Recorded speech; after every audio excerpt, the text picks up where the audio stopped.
Hey, it's Kevin Topol with Jake on the Run, and today I'm seeing the news that the Android G2 spy shots are out there everywhere, and it's kind of interesting to look at. It looks like a thinner device as compared to the original G1 that's out for T-Mobile right now, and there's no keyboard.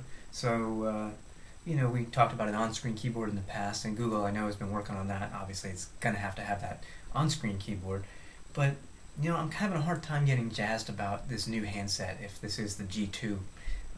Quite honestly, it's become less and less about the hardware these days, if you think about it. From a mobile tech perspective, there's a common set of features in the hardware out today. Some devices might be missing one thing that another device has, but by and large, the hardware specs are pretty much the same.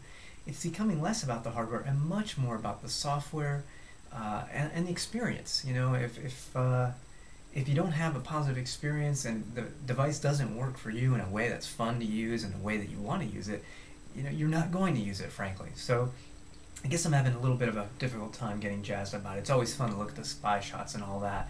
And we talked about this when the G1 first came out, and I kind of paraphrased a rather frantic Steve Ballmer by saying, developers, developers, developers. That's really going to be the linchpin of success for this platform, at least in the long term.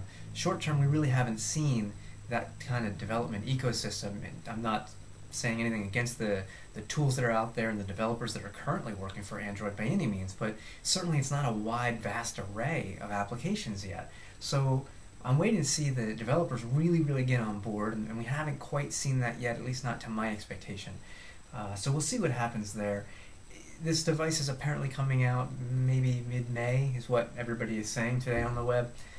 Timing-wise, what does that coincide with? The Palm Pre.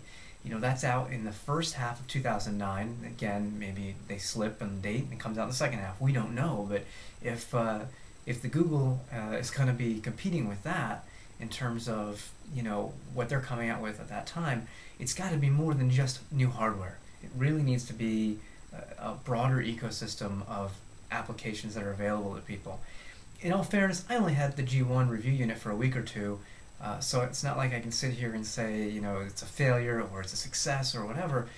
Quite honestly, that's a personal decision anyway. If you think it is a success for you and you're happy with it, then that's great. But I'm just not seeing what I'd hoped to see. And in fairness, I did say that this device and this platform probably wouldn't make a dent, a noticeable dent in things for the first 6 months. And it's only been roughly 3, because it's now January and we first saw this back in October when it launched. So it's early yet. But again, to get too focused on the hardware today, as everybody seems to be doing, I really question that. It's all well and good to be saying, ooh, look, it's flashy, it's new, and it's thinner, it's this, it's that. I don't really think that matters. I don't know what you think. Be curious in the comments. Is it about the hardware?